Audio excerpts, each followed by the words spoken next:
Welcome to the Every Voice Now podcast, where we bring voices of color into the spotlight. I'm Mila Kim. And I'm Ed Gilbreth. In every episode, you'll hear from authors of color about the making of their books, as well as the challenges they had to overcome along the way.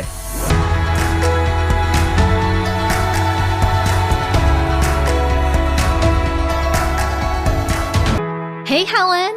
Hey, Mila. It is so nice to be with you here in the co-host spot today for the very first time. I know. It's fun to bring you out of the producer role and here into the broadcast booth. Well, I have been really enjoying the chance to work with you and Ed in all of these conversations. Although, I won't lie, I like the safer zone of being behind the scenes. Well, I know you really enjoyed this conversation with Heather Thompson Day. So if you were at all uncertain, it definitely didn't show. I got to tell you, this interview with Heather was so much fun to do. She has got amazing energy. She has so much great stuff to say. I was just taking notes left and right for my own sake because she was dropping pearls of wisdom and truth all over the place. Yeah, she definitely was preaching. It felt like church. And so it was so great on so many topics. I mean, whether it was about her journey to publishing, how she thinks about social media, or even what she thinks the church needs to learn about when it comes to how we treat one another. So many good things. Yes. Well, the time I think is going to fly for our listeners as they hear from Heather and glean from her. So just be prepared. There are nuggets coming your way. Yeah, I agree. Let's get the learning going and let's get our conversation started with Heather Thompson Day, author of It's Not Your Turn.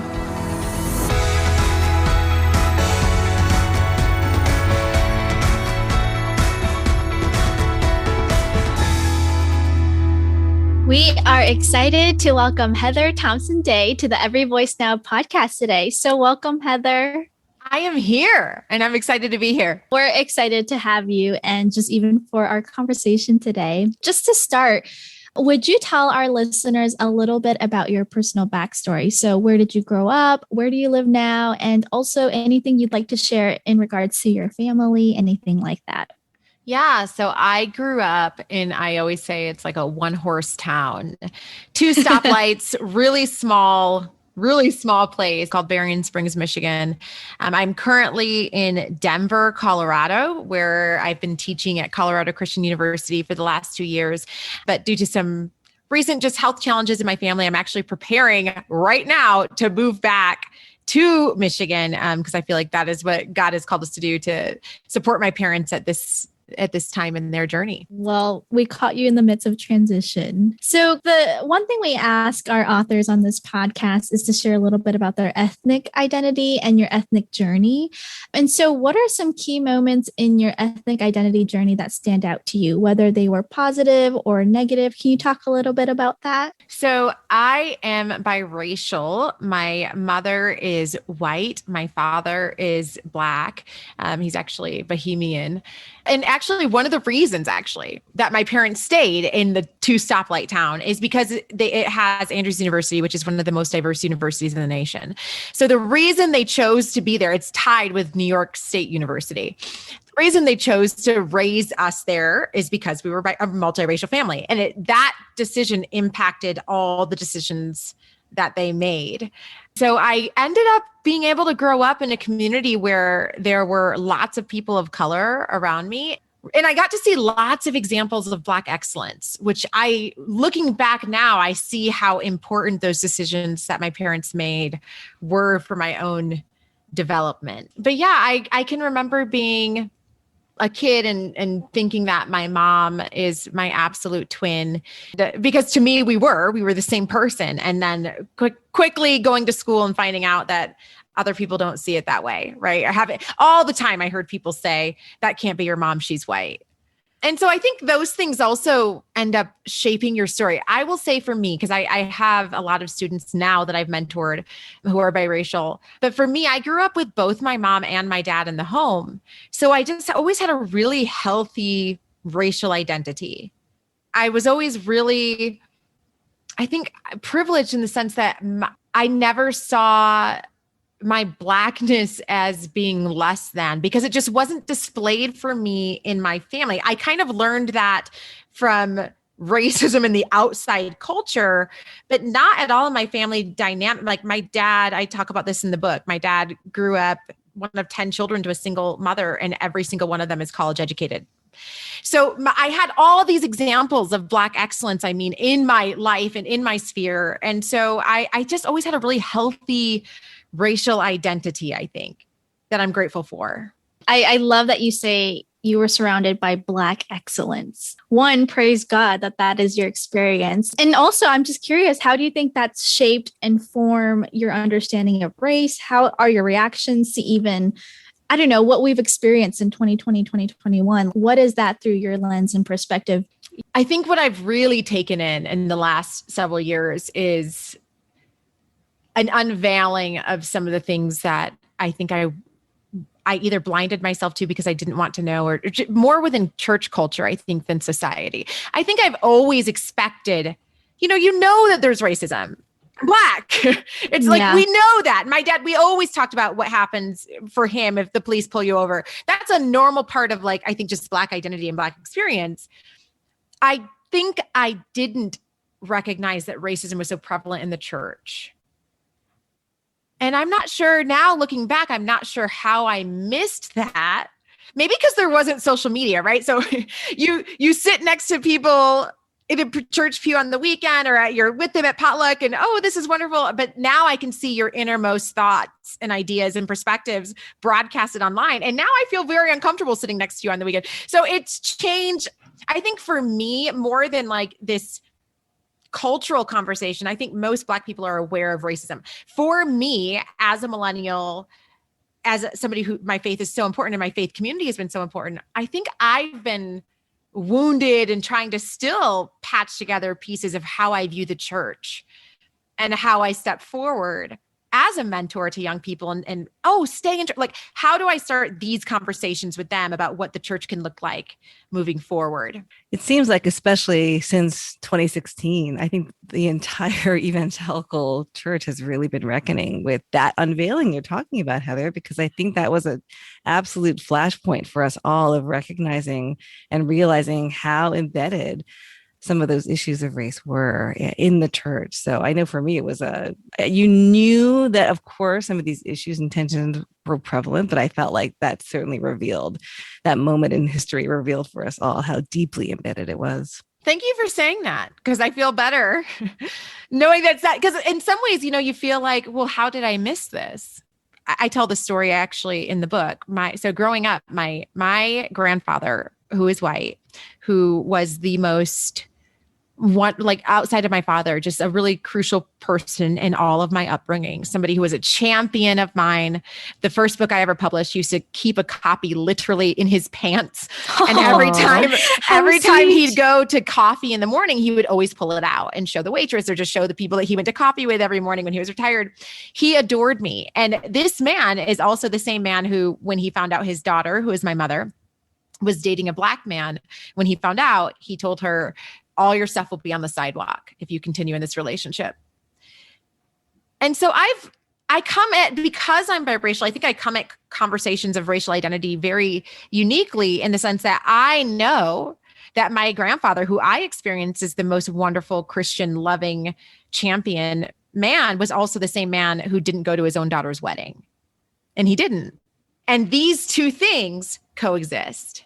And luckily for me and my parents' story, my grandfather, they once my parents had kids, they started healing their relationship. And it was a long road of racial reconciliation that, thank God, my dad said, you are more than your worst moment, to him. And my dad would tell you that, because my dad never had a dad growing up.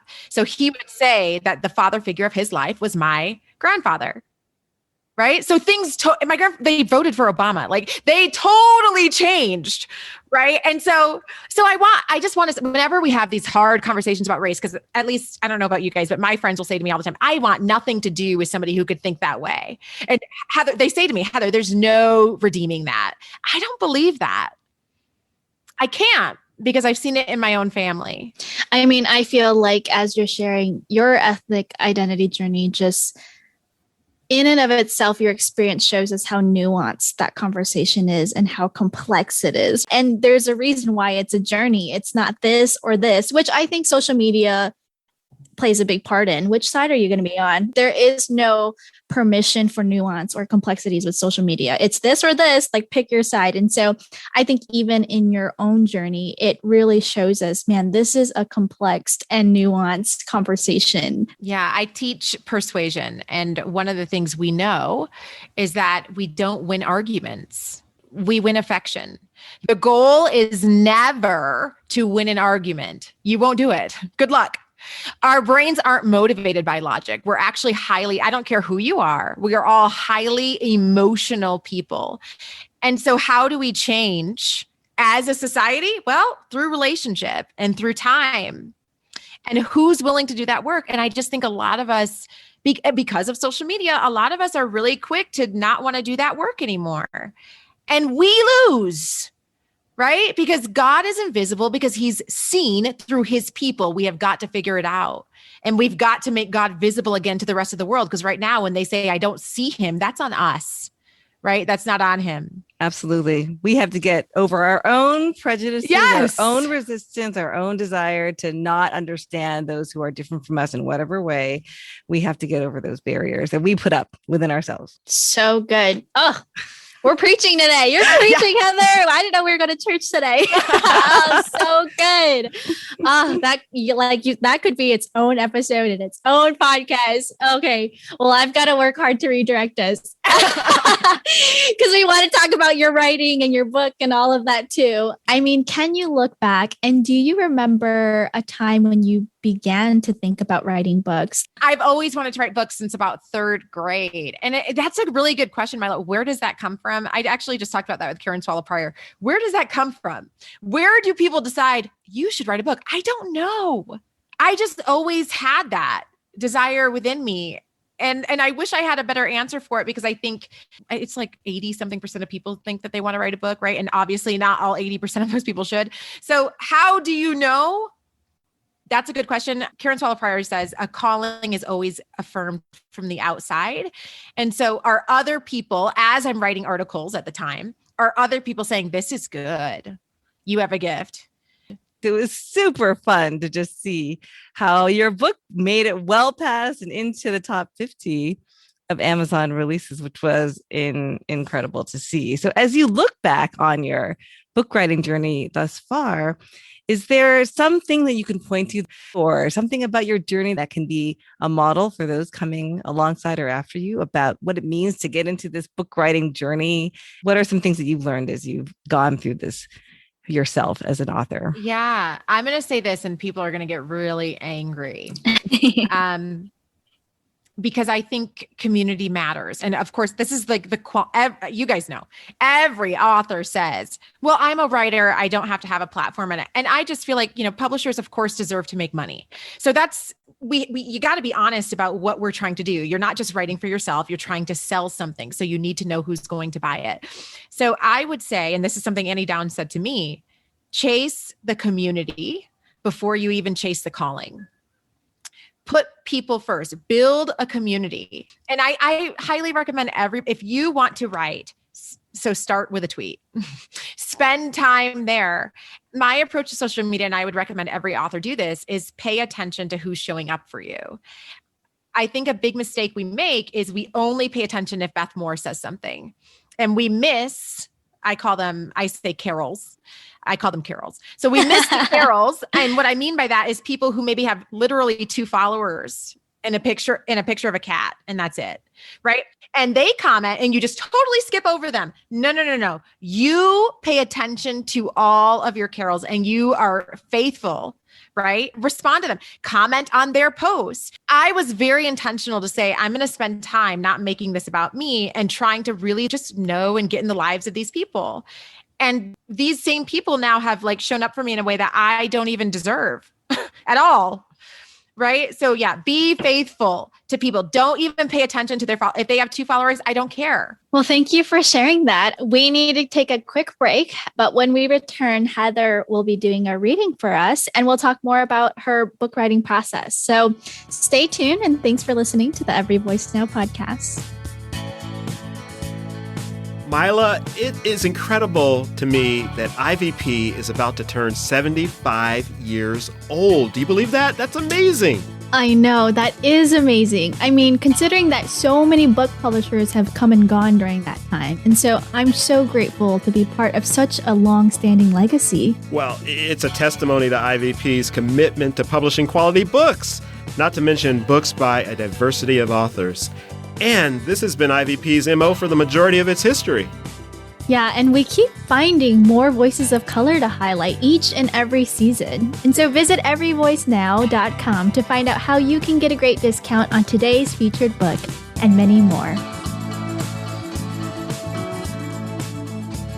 Welcome back to the Every Voice Now podcast. I'm Helen Lee, and it's time for our Behind the Word segment, where we hear a reading from one of our authors and then find out more about what went into the crafting of that portion of the book. So Heather, you're going to be reading from your book, It's Not Your Turn. And before you do that, can you share a little bit about the theme of the book and then what led you to write this particular portion? Yeah. So I wrote this portion because it's literally how I came up with the phrase, well, that everybody says, but how I started saying it in my life, it's not your turn. So that's what I'm going to be reading to you from, is pretty much just telling you the story of where the premise for this book came from. In the beginning, I had to fake it. The happiness, the peace, the congratulations, it all felt heavy to carry over the gap of where I currently was and where I wanted to be.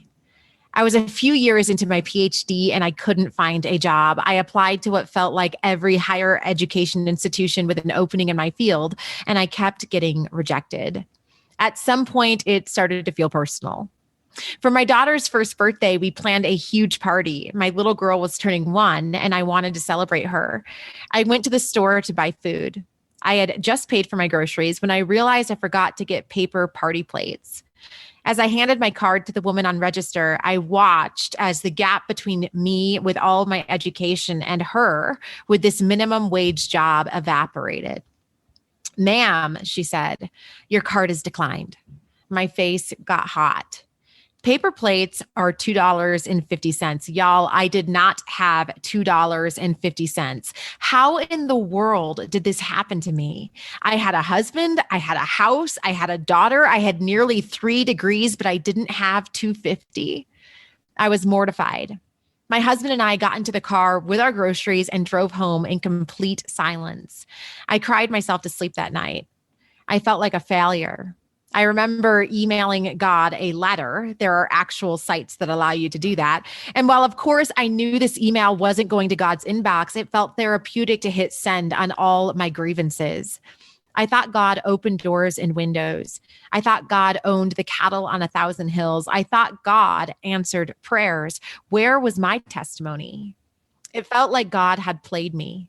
I had done everything right. I had focused on school. I excelled in my teaching, yet here I had nothing to show for it. At this same time, one of my best friends called, Jewel. She had just been hired by NASA as a recruiter for their minority student program. I couldn't get a job teaching at a community college, and Jewel was now employed by NASA. "I'm so happy for you," I legit choked. And it's not that I wasn't happy for her. I was just also so deeply sad for myself. That was the moment I learned a lesson in my life that I've repeated to myself 100 times since. Heather, it's not your turn. Sometimes you show up to someone else's party. Sometimes you force yourself to clap when you really want to cry because emotions aren't always singular. You are allowed to feel sad for yourself while also being happy for what is happening to someone else. I clapped for Jewel because she deserved it. It wasn't my turn, but it was hers. And I had to be the friend she needed. I'm just ruminating on just the honesty and the vulnerability of what you just read to us and what you had written. I feel like it takes a lot of courage to be willing to just be so open about can I tell you, a really hard time. Yeah, go ahead. Helen, when we're talking about publishing books, here's one thing that I have said to God since I was probably a freshman in college. I have always told God, if you allow me to do this, if you allow me to write books, I will always tell the truth about my own story. and I will always lead people towards you. And that's the commitment that I've made. And so there are people right now that are sitting listening to this podcast and they think, but everybody else is living these perfect lives and God has skipped over me. Right. And I just want people to know, no, that's not true. And everybody's life, I bet, if we pass a mic, has a season where, if we're honest, this is embarrassing to even say out loud.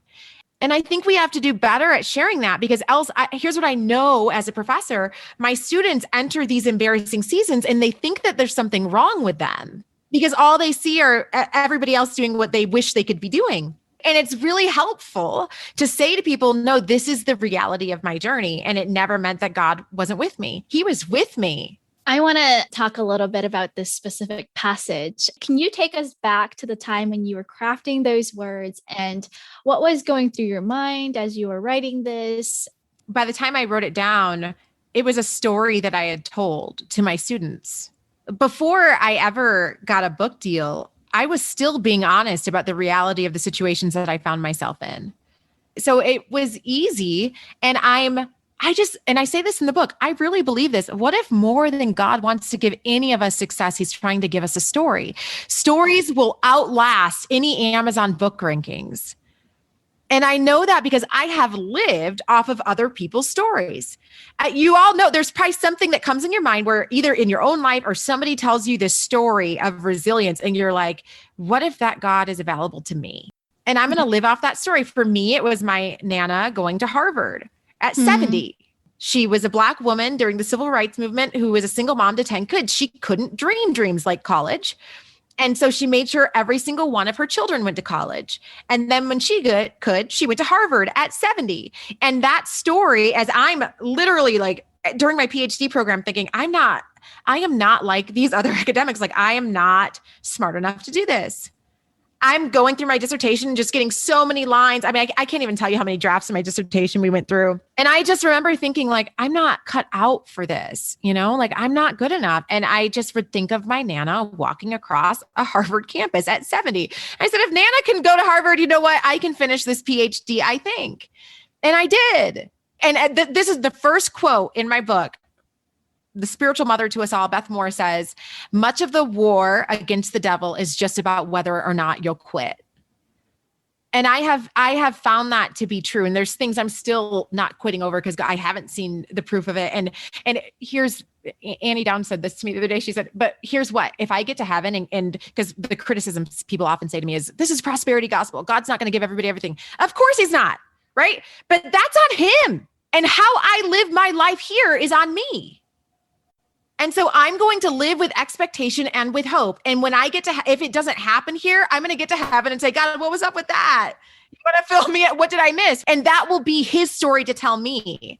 But the only story I have control over is how I live my life when it's not my turn. Because who we are when it's not our turn is actually more important than who we will be when it is. And I will die on that hill. That's so profound. Oh my goodness. I have to ruminate on that. That's so good.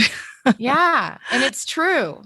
Well, I think that we've already reached the end of segment 2. The time flies so fast when we're talking with you. It goes quickly. It goes very, very quickly. But when we return, we're going to continue our conversation with Heather and find out more about her personal writing habits, maybe some quirks. We'll see. And you'll find out how to get a special discount on Heather's book. So stay tuned. And thanks for listening to the Every Voice Now podcast. The world keeps changing at a dizzying pace. How can you stay current and discover biblical truths to meet today's challenges? Introducing Seminary Now, a new online, on-demand streaming service where you can learn from gifted teachers such as Brenda Salter McNeil. The world as God intended is a multicultural, multilingual, multi-ethnic, and multinational place. James Chung. What is the gospel? Is it just about where you go when you die? Esau McCulley. When we look at the injustice in the world, we're going to address the perennial issue of slavery. And we're going to talk about the ways in which the Bible was misused to justify the oppression of Black and brown people. And there are so many more great teachers to learn from.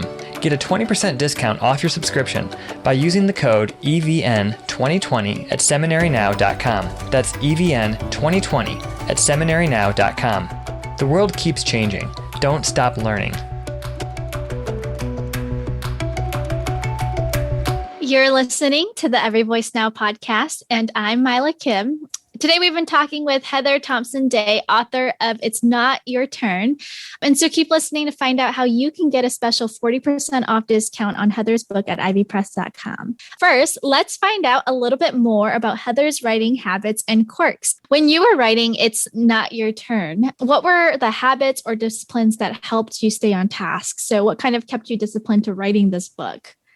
Yeah. And this book was actually hard for me to write because it was COVID had just happened. I think it was due in May and COVID happened. I got sent home in March. So I had a ton of it still to do. And I was living at the time in a duplex, my campus housing that they had given me because I just taken a new job. So I'm 5 people and 2 dogs in a 900 square foot duplex. Oh my goodness. Finish your book. Oh my goodness.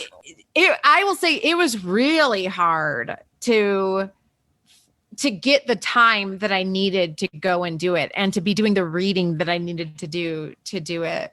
So what habits did I do? I guess this probably isn't a quirk though. I'm sure all writers are this way. When I write, I have to be by myself. I'll say that. Like, I'm not, you know how like offices have like open doors and I can't do that. If I'm going to write something, I want to be totally in silence. I cannot have my phone, no distractions, and just sit down and really get into the space of the story that you're trying to tell. As you were writing this book, was there just any notable or memorable incident that happened that just helped you know, God is with me in this journey? I had lots of moments throughout this project, just moments where it's going to make me cry to even think about it. Things that only God would have known. And he has sent people to confirm those things. Right? A call us from the outside. So this internal thing that I had between me and the Lord, where people that I have admired my entire life have said to me the exact same words that I used to say alone to God. And it's just, and I just had an experience yesterday. That's why I'm super emotional about it. I tell one story in here, where we had just moved and we hadn't sold our house yet. And so I hadn't gotten paid, I think for like 2 months or something before we moved, just the way the jobs overlapped. And so we're super poor again. And I'm living in this duplex. And this is just 2 years ago. And my vice president called me and asked me to come to his office. And I went to his office and he said, I'm going out of the country for the next month. And I just felt like I was supposed to give you my university meal card. And he was like, he said, you'll never be able to spend all the money on it, but I want you to try. And my children ate in that cafeteria for a month and a half. And it was just this, as I'm writing this book, right? And it was this moment for me where I was like, okay, what God doesn't take us around, he will take us through. Do I wish instead God had just given me $200,000 or sold my house, right? Do I wish that he would have done that? Yeah, it would have been much better for my dignity to not have a vice president hand me his meal, how did he even know? I have no idea how he would have known that I needed that, but he did. The Holy Spirit told him and he handed it to me. And these are the things that like I'll repeat to myself now over and over is, what God doesn't take us around, he truly will take us through. And he will walk us through the journey. And he does. And let me say this too. God works through people. And so again, all of my stories, we say, oh, God did it. But it wasn't just God. It was that my vice president responded to the stirring that God put on his heart. And then there are people right now who are blaming God for not answering their prayers. And it's not on God. It is on you and I, because our neighbors are saying, Lord, see me, Lord, help me. And we are not responding to the stirring that God puts on our own hearts. And that's why we have to co-labor with Christ, even when it's not our turn, right? It is always your turn to help somebody next to you. You can always do that. I feel like sometimes there's this misconception that authors are just these, isolated, lonely people who just close the door and they just kind of sit there and labor individually on their words. But really, as your example has shown, Heather, this very much feels like an effort that's been so collaborative on so many levels. Although you are the author, penning the words. You clearly have a community behind you and around you. I love you saying that. That's that's all I want for my life. So you even just saying that, again, the Holy Spirit is just affirmed, okay, I'm on the right track. Because I've literally been saying, God, I want people to feel like it's their book because it's all of our story. And the community that has supported me, truly, who am I? I'm not famous. Right. And my community has literally treated this book as if I were. You know what I've learned through this? People want to help you.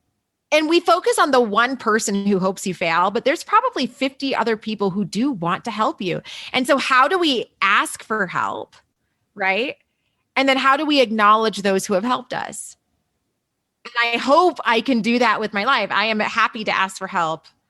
And I hope I can do a better job of acknowledging the people who have helped me. Well, as we wrap up our time together, I know that there are many people who are striving to be authors themselves, wanting to be authors themselves, potential authors of color listening to our podcast and to you. Is there any final word of advice that you would have for an up and coming author of color as they try to navigate this journey themselves?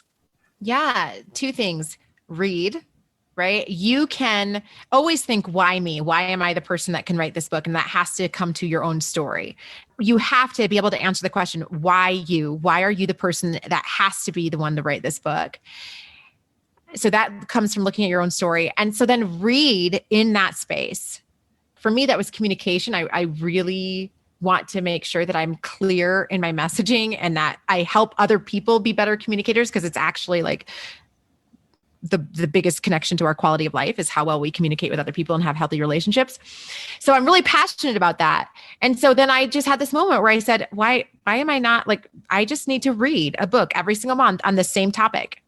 And at the end of 1 year, 12 books later, do you think you couldn't jump on a podcast and talk for 2 hours? It'll just ooze from you because you've done the work. And more of us need to do the work. And that's what more authors need to do is why you, and then what are 5 books right now when you get off this podcast, you can read and devour to train you to see what the other thought leaders in that space are already saying. And then how do I add to this conversation something that's unique? Wow. Well, Heather, we've come to the end of our time together. But before we go, we want to give you a few moments to share with our listeners any special projects you have going on right now, or just even where people can find you and reach you. Yeah. So you can find me on Twitter. That's where I'm the most active at Heather T as in Thompson Day, D-A-Y.